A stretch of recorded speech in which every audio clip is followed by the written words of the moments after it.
I just found out the disgusting reason my nurse intentionally harmed my wife when she went into labor. I first noticed it 5 minutes in, when she gave her medicine that specifically made her contractions more painful. Within minutes, my wife was crying. Something's wrong, I begged the nurse. But Sarah responded that this was standard procedure. She patted my wife's leg, then put on a new glove, and told us she needed to check how dilated my wife was. She put her hand inside, and when she pulled it out, her glove was covered in blood and some sort of matter. Not only that, but my wife was now screaming in a way I'd never heard before. That's when Sarah turned my attention to the baby's heart rate monitor. It was dropping. We need to perform an emergency section for the baby's safety, she said. Before I knew it, she was twirling in medical equipment and throwing out medical jargon that made it sound like my wife would die without this. I couldn't even protest as she rushed Abigail away. I begged to at least be let into the operating room, but was told no. The door swung shut in my face as my wife's hand reached for mine. 20 minutes later, a doctor I'd never seen before found me in the hallway. "I'm sorry, your daughter didn't make it." I dropped to my knees. "When can I see her just to hold her?" I asked through tears. "She's being prepared," the accompanying nurse said. "Give us some time."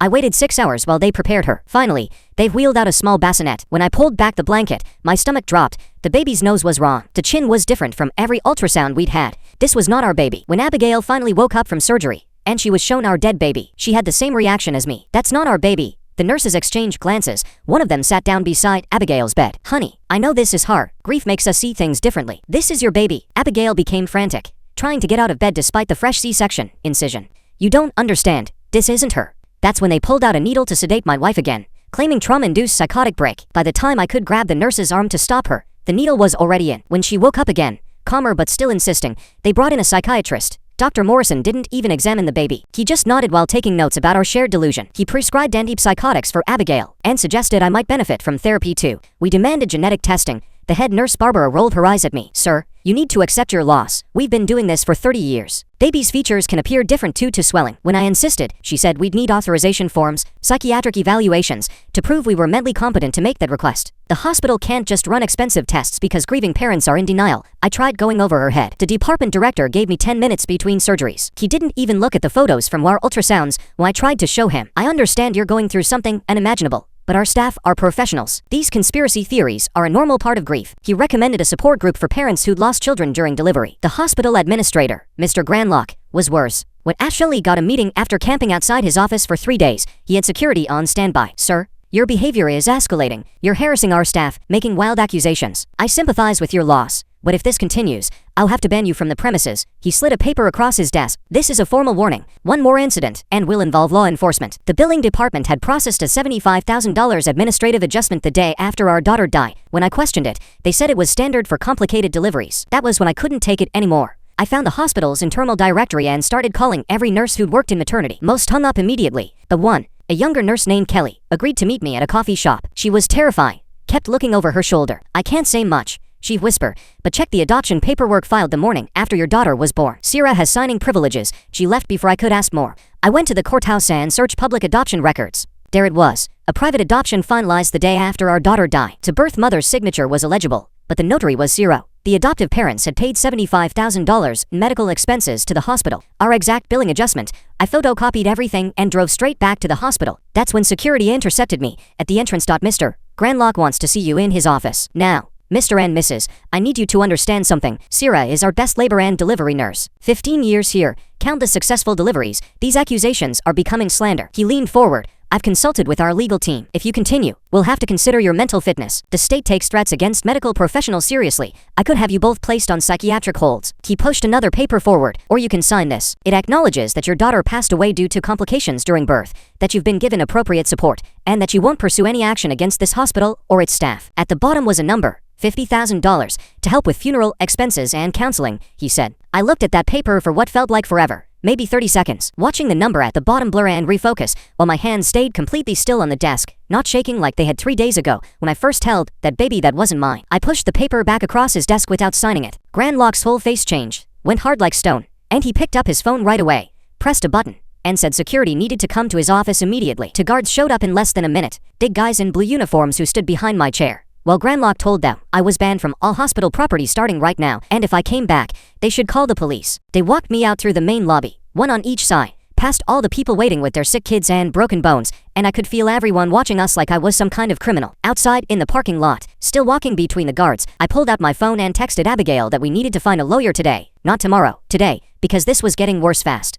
She texted back that she was still foggy from the pills they made her take, but she understood we couldn't do this alone anymore. The guard stood there watching while I got in my car, and they didn't move until I drove off the property. That evening, we sat in the office of Zara Sharprove, a medical malpractice attorney whose secretary had squeezed us in at the last minute after I explained our situation on the phone. Zara listened to our whole story without interrupting once, just taking notes on a yellow legal pad. And when we finished, she asked to see everything we had, especially the adoption paperwork I'd found at the courthouse and the billing adjustment from the hospital. I spread all the papers across her desk, the adoption records, the billing statements, even the photos from our ultrasounds that showed our baby's face clearly. She studied each document carefully, taking pictures with her phone, then told us she'd send preservation letters to the hospital first thing tomorrow morning, demanding they keep all records related to our daughter's birth and death. She warned us this would make things escalate, that the hospital would probably get their lawyers involved right away, but we needed to protect any evidence before it disappeared. The next morning, I drove to the police station to file a report about what I believed was baby theft, but the desk officer barely looked up from his computer when I started explaining. He said without actual proof that a crime happened, not just suspicions and coincidences, this was a civil matter between us and the hospital, and I should talk to my lawyer about it. I tried showing him the adoption paperwork, but he said adoptions happen all the time, and that didn't prove anything illegal occur. Later that day, I went to the county clerk's office, where Na Sharp Creek, one of the senior clerks, explained that getting adoption records unsealed required a court order and I'd need to show good cause, which meant more than just thinking something suspicious happened. She couldn't help me directly with our case, but suggested I should look for patterns in other adoption filings from the same time period, maybe find other families with similar stories. I spent the whole afternoon at the courthouse going through public adoption records for babies born at our hospital in the past year, writing down every detail I could find. 3 other adoptions were finalized within days of the babies being born, all with complicated delivery stories in the records, and all of them had Sierra's signature as the notary on the paperwork. My phone rang while I was still at the courthouse, and it was Mustafa Smoothridge, the investigative reporter from the local paper who I'd left 5 messages for over the past 2 days. He said my story sounded interesting, and he wanted to know more, but his editor wouldn't let him run anything this serious without more proof, maybe other families willing to go on record or some kind of documentation showing a pattern. I told him about the 3 other adoptions I'd just found, and he said to send him everything I had, and he'd do some digging on his end. That night at home, Abigail sat on the couch staring at nothing, her eyes unfocused from the psychiatric medications they'd prescribed, the ones that were supposed to help her accept our loss, but really just made her feel like she was underwater all the time. I wonder what's really happening with those 3 other adoptions having Sierra's signature. That pattern seems to need to be random chance. The way they rushed Abigail to surgery and then took 6 hours to prepare the baby makes me curious about what they were actually doing during all that time. We got into an argument about whether she should keep taking them because I thought they were making her worse, but she was scared that if she stopped, the hospital would use it against us, say she was unstable and dangerous. She kept saying they had all the power. They had the lawyers, they had the doctors, who would testify that we were just grieving parents in denial. And maybe they were right. Maybe we were crazy to think our baby was still alive somewhere. I held her while she cried, both of us sitting there in our living room surrounded by baby stuff we'd bought. The crib still in boxes against the wall, the tiny clothes still in shopping bags, everything waiting for a baby who according to the hospital was dead, but who we both knew in our bones was out there somewhere with strangers who'd paid $75,000 for her. The next morning, I drove to the State Health Department building downtown, while Abigail stayed home, too weak from surgery to come with me. The clerk at the records office barely looked up from her computer when I asked for a Freedom of Information Act request form. She slid the papers across the counter and told me could take weeks for any response about complaints against the hospital's maternity ward. I filled out every line, making copies of everything before handing it back. That night, I spread all our daughter's medical records across the kitchen table, going through each page with a highlighter. Something caught my eye on the 3rd page. The official time of death was listed as 2:47 a.m., exactly 20 minutes after Sierra had wheeled Abigail into surgery at 2:27 a.m., but the doctor had found me in the hallway at 2:47 a.m. to tell me our daughter was dead. The times didn't add up. How could he tell me she was dead at the exact moment she supposedly died? In the operating room, I circled the times in red marker and took photos with my phone. The next day, a certified letter arrived from the hospital's legal department. The thick envelope contained a no trespass order signed by a judge, threatening criminal charges if I set foot on the hospital property. I called Zara immediately, and she came over to review it. She said this was intimidation, but we needed to respect it for now while building our case. 3 days later, I found myself sitting in a circle of folding chairs in a church basement, listening to other parents talk about losing their babies during delivery. When my turn came, I kept my story vague but asked if anyone else had gotten strange bills afterward. A woman across from me nodded slowly, mentioning a $50,000 adjustment she never understood. An older man said they'd gotten an $80,000 one. After the meeting, I caught up with both couples in the parking lot. The older couple walked away fast when I started explaining our suspicions, but the younger couple, both barely 20, stayed to listen. They pulled out their phone and showed me their billing statement with a $70,000 adjustment, dated the day after their son supposedly died. We exchanged numbers, and they promised to send me copies of everything. I tried calling Kelly's again that afternoon, but it went straight to voicemail. Her texts weren't delivering either. showing only gray instead of blue. I drove to her apartment complex that evening and saw a moving truck parked outside her building. Her name had been peeled off the mailbox, leaving just sticky residue behind. The neighbor loading groceries said she'd moved out suddenly 2 days ago. Didn't say where she was going. Zara had set up an appointment for us with an independent doctor named Jay Smoothbay, who worked at a clinic across town. He spent 3 hours going through Abigail's medical records, frowning deeper with each page. He pointed out for different medications Zara had given Abigail that weren't standard protocol. One of them, he said, could cause exactly the kind of complications that would require emergency surgery. Another one wasn't even supposed to be used during labor at all. He wrote everything down in a detailed report for us. I couldn't stop thinking about confronting Sierra directly, so I looked up her address through public records. It took me 2 days of searching property records at the courthouse, but I finally found her house in a nice suburb 40 minutes away. I parked down the street the next morning, watching her house and waiting for her to come out. But before I could even get out of my car, someone knocked on my window. A process server handed me legal papers through the window. It was a cease and desist order requiring me to stay 500 feet away from Sierra at all times. She must have seen me on her security cameras. The order included her home, her work, and anywhere else she might be. Violating it would mean immediate arrest. Through Zara's contacts, I got an unofficial meeting with Khadisha Deepshire from State Social Services. We met at a coffee shop near the courthouse, where she explained she couldn't open an official investigation without a formal complaint. But she told me how private adoptions could work when birth parents were vulnerable or sedated. She'd seen cases where paperwork was signed, while mothers were still under anesthesia, where fathers were told their wives had agreed when they hadn't. She gave me a list of red flags to look for in adoption documents. The stress was affecting everything in my life. My boss called me into his office on a Friday afternoon, closing the door behind me. He said I'd missed too many days, and when I was there, I wasn't focused. He'd noticed me making calls during work hours and leaving early without explanation. He gave me an official warning letter that said my job was at risk if things didn't improve immediately. I hadn't told him anything about what was happening because I could barely believe it myself. That same night, when I got home from work, I found a manila envelope shoved under our apartment door with no return address or postage. Inside were photocopied shift schedules from the hospital going back 5 years. Every single night that a baby died during an emergency C-section, Sierra had been working. There were 17 cases total. But what made my hand shake was the second document in the envelope. It was a death certificate for our daughter with all the information filled out,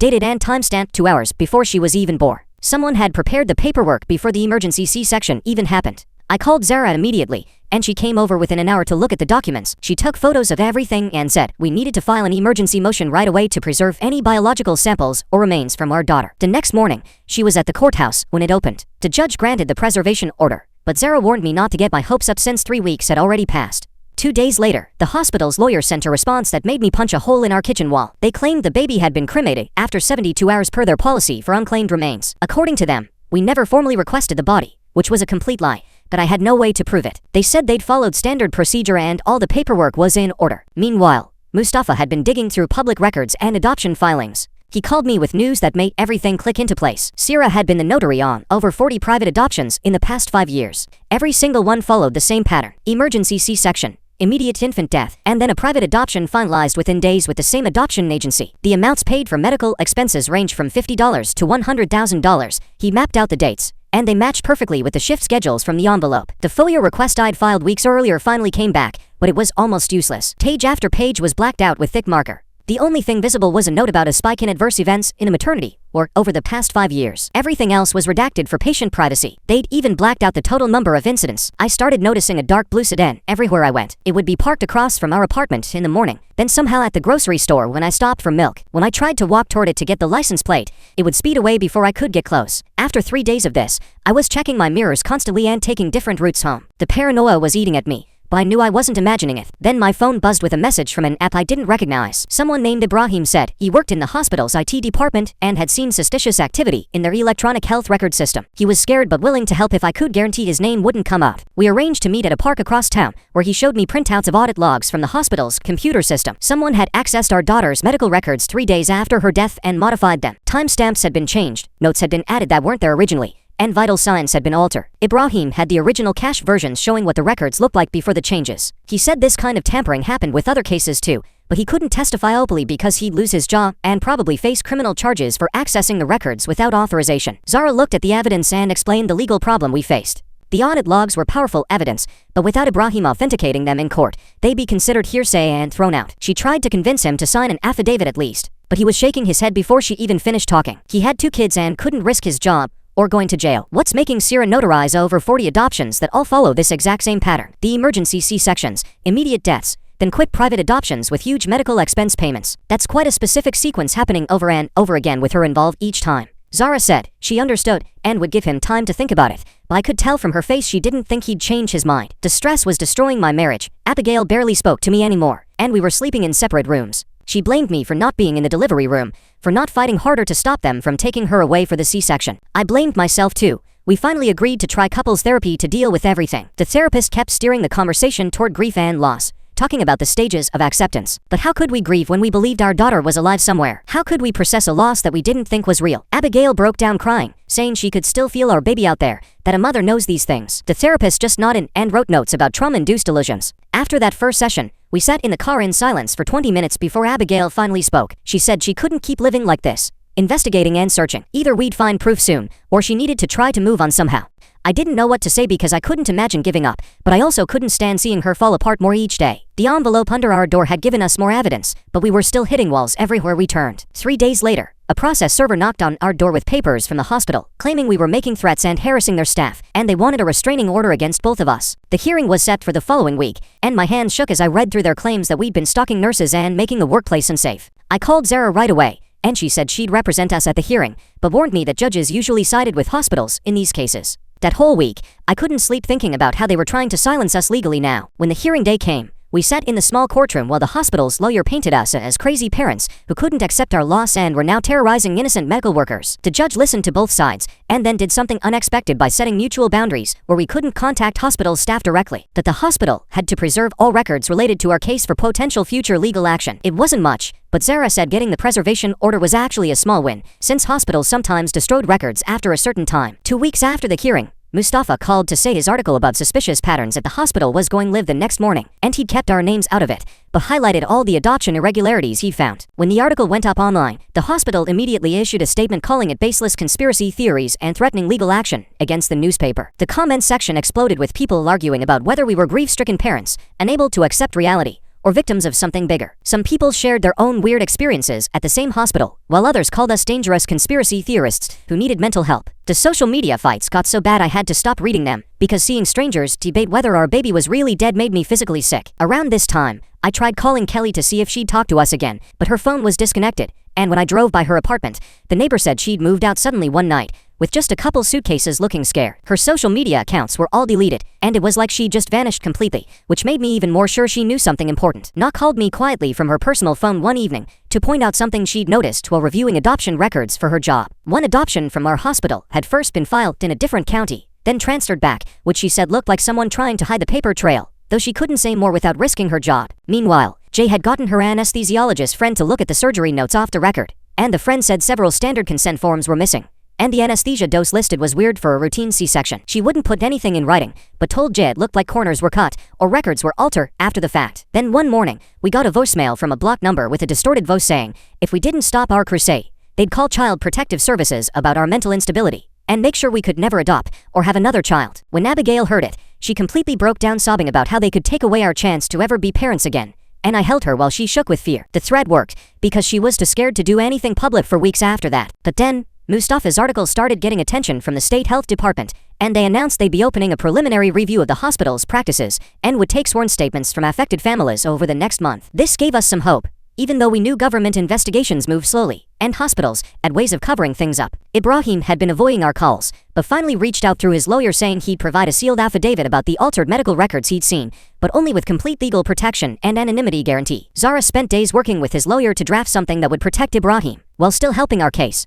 and finally got him to sign a statement about specific discrepancies he'd witnessed in our file and others. Zara took that affidavit straight to court the next morning and filed a motion to compel discovery. She said Ibrahim's statement proved the hospital was hiding something, and we needed access to all the records they'd been blocking. The hospital's lawyers showed up within hours with their response. They called the affidavit hearsay, since Ibrahim wouldn't testify in person, and said a sealed statement from an over anything. The judge said he'd think about it and get back to us in a week. Meanwhile, Mustafa had been working his own angle through someone he knew who worked security at the hospital's parking garage. This guy owed Mustafa a favor from years back and agreed to pull the footage from the morning after our daughter supposedly died. What he found made my stomach turn. The timestamp showed 6:47 a.m., right when Renee clocked out according to the records we already had. The grainy footage showed her walking out the staff exit, carrying something covered with a blanket. When she turned to open her car door, you could see the edge of an infant car seat underneath. Mustafa's friend burned the footage to a disk and gave us the original file too. We took it straight to the police station that same afternoon. This time, we didn't get brushed off at the front desk. A detective named Rodriguez actually came out to meet us,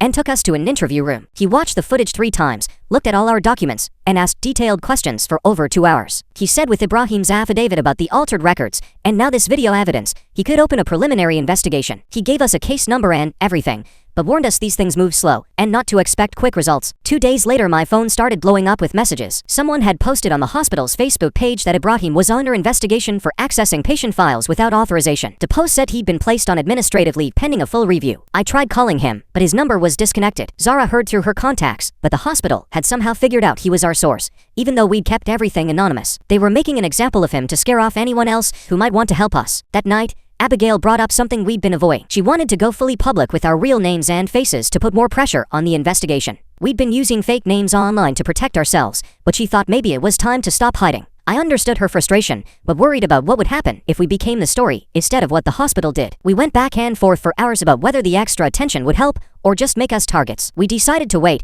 until after the judge ruled on our discovery motion. That ruling came down 3 days later. The judge granted us limited access to financial records related to adoption fees and payments from the past 5 years, but he refused to unseal any adopted parents' identities, saying their privacy rights outweighed our claims without more concrete proof. Zara said it was better than nothing, and immediately sent the hospital a demand for the financial documents. They had 30 days to comply. When those records finally arrived, Zara spent a whole weekend going through them with an accountant she'd brought in. They found something buried in the paperwork that made everything click. The hospital had been paying consulting fees to Sira through something called the Family Foundation Services. This shell organization processed adoption payments and kicked back $5,000 to Sira for every adoption she notarized. Over 3 years, she'd notarized 47 adoptions and collected almost $250,000. The foundation's address was a P.O. box, but the corporate filing listed Grandlock's wife as the treasurer. Sunday morning at church, Abigail grabbed my arm so hard it hurt. She nodded toward a couple 3 rows ahead of us with a newborn. The woman was holding the baby, and when she turned to pass her to her husband, we both saw the baby's face. The hospital paying Sira through a shell company with Grandlock's wife as treasurer makes me really curious about the money trail here. $250,000 for notarizing form seems like way more than just paperwork fees to me. The nose,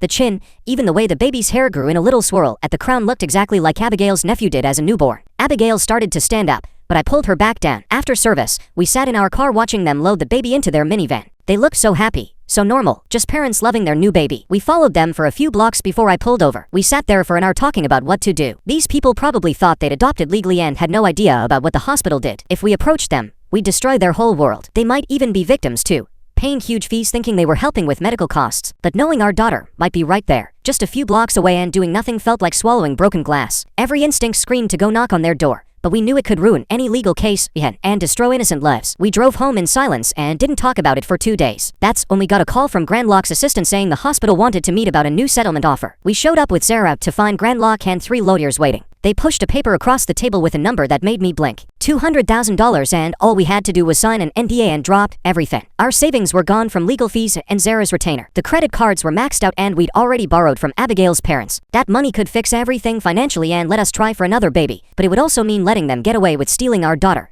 and who knows how many others. I looked at Abigail, and she looked at me, and we both knew what we had to do. We pushed the paper back across the table and signed. The hospital lawyer's face went red, and he started talking about how we'd regret this, but we were already walking out. That night Zara called and said she'd been thinking about our case and would cut her fees in half because she believed something big was happening here. The next week, we sat in a sterile government office while state health department investigators asked us the same questions we'd answered 100 times before. But this time was different because halfway through our interview, the door opened and 3 other couples walked in. They all had the same story about babies dying at our hospital and bodies that didn't look right. The lead investigator, a woman named Khadisha, took over the case personally, but warned us this could take years to resolve. 2 days later, Mustafa's follow-up article hit the front page with direct quotes from Ibrahim's sworn statement about the altered medical records. By noon, the hospital's stock had dropped 12%, and they announced an internal investigation to address what they called unfounded allegations. The next morning, Sira didn't show up for her shift, and word spread that she was on administrative leave pending the investigation. That same afternoon, Mr. Grandlock sent out an email saying he decided to retire early to spend more time with his grandchildren, though everyone knew the timing wasn't a coincidence. The police finally got their warrant, but it was narrow,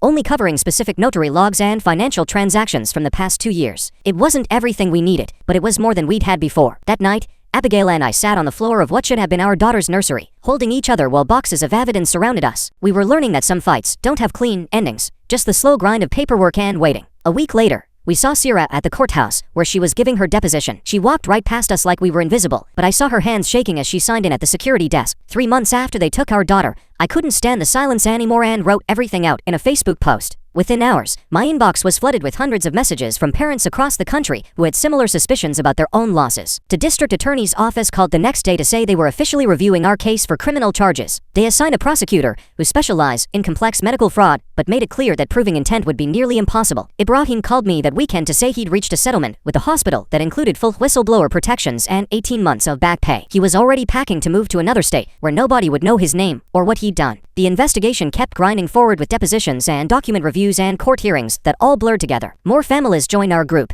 and Mustafa kept publishing articles that the hospital kept denying. Zara filed motion after motion while the hospital's lawyers tried to bury us in paperwork. The state health department expanded their investigation to 5 years of records. The FBI got involved when they found interstate adoption connections. Local news picked up the story, and suddenly our faces were on TV every night. Support groups formed online, and vigils were held outside the hospital. Board members started resigning, and donors pulled their funding. The hospital's accreditation came under review, but none of it brought our daughter back, and none of it told us where she was. We hired a private investigator who traced adoption records to 3 different states. We contacted every family lawyer who would listen. We spent our nights going through thousands of pages of documents, looking for the one piece of evidence that would crack everything open. Abigail started therapy for the nightmares, and I started drinking too much coffee to stay awake for all the late-night research sessions. Our marriage bent under the weight, but didn't break. We learned which reporters would tell our story fairly, and which ones just wanted drama. We learned how to read medical records and legal documents. We learned that justice moves slowly when it moves at all. The other families became our support system, sharing leads and documents, and sometimes just listening when one of us needed to scream. Some days we made progress,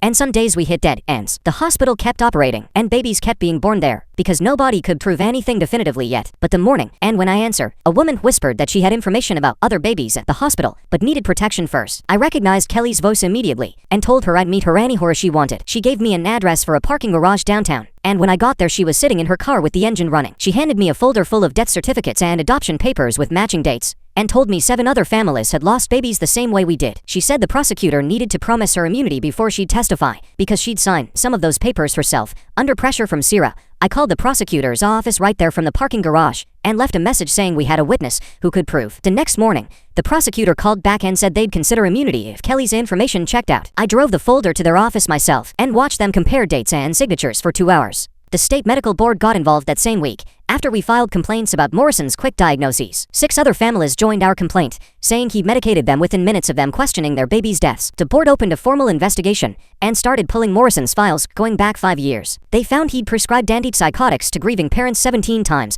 and always after they'd questioned hospital procedures. Meanwhile, Abigail started seeing a new doctor, who helped her slowly reduce the medication Morrison had forced on her. Every week she took a little less, and every week, she seemed more like herself again. The grief hit harder without the drugs numbing everything, but at least we could face it together, instead of her being trapped in that chemical thaw. We held each other through the worst nights, when the pain felt like it would break us both. The FBI showed up at our door 6 weeks into the investigation, with badges and serious faces. They said the adoption patterns suggested interstate trafficking, and they needed every document we had. We sat at our kitchen table for 6 hours, while they photographed papers, and took notes about every conversation we'd had with hospital staff. They asked about the money trail, and the adoption agency, and whether we'd noticed any out-of-state families at the hospital. They took our entire file box, and gave us a receipt with a case number. 2 days later, they arrested Sirat at the hospital during her shift. The news showed her being walked out in handcuffs, while other nurses watched from the windows. The charges were fraud and conspiracy, but not kidnapping, since they couldn't prove our daughter hadn't died. She posted bail that same afternoon, and her lawyer went on TV saying she was being made a scapegoat for hospital administration failures. The preliminary hearing happened 3 weeks later in a packed courtroom. We sat in the second row, and watched Sierra walk in wearing a suit instead of scrubs. Behind us in the gallery, sat a woman who looked just like Sierra but younger, and when our eyes met, she looked away quickly. During a break, I heard someone call her Sierra's daughter, and saw her wiping tears from her face. She kept looking at us with this expression that made me think she knew something about what her mother had done. The prosecutor presented adoption papers and bank records, and testimony from Kelly about the pattern of suspicious deaths. Kelly handing over death certificates and adoption papers with matching dates makes me wonder what exactly pushed her to finally come forward now after being part of this system for who knows how long. Sierra's lawyer argued everything was circumstantial, and his client had followed hospital protocol. The judge listened to 3 days of arguments before making her decision. She ruled there was enough evidence for the case to go to trial on fraud and conspiracy charges. It wasn't the murder or kidnapping charges we wanted, but it was more than we'd had 3 months ago, when everyone called us crazy for questioning our death. The trial date was set for months out, and Sierra would stay free on bail until then. We walked out of the courthouse into bright sunlight, and reporters asking for comments. We didn't know where our daughter was, or even if she was still alive somewhere. The FBI said they were tracking adoption records in 3 states, but couldn't make any promises about finding her. Some days just knowing we'd exposed this system felt like victory, and we'd imagine her safe with some family who had no idea she was stolen. Other days, the not knowing felt like drowning in place while everyone else moved forward with their lives. Though we kept fighting because stopping would mean accepting she was really gone forever. And we couldn't do that. We met with lawyers and investigators and other families who'd lost babies at that hospital. We learned that Sierra had worked there for 15 years, and the suspicious deaths had started 7 years ago. We learned that the hospital had made over $2 million from adoption fees during that time. We learned that at least 12 families had stories like ours, but most had been too medicated or threatened to fight back. Every piece of information made the picture clearer, but didn't bring our daughter any closer to coming home. Man, thanks for hanging out with me and wondering through all these twists and turns today. It's been a wild ride to share with you all. Catch you in the next one. If you made it to the end, drop a comment. I love reading all your comments.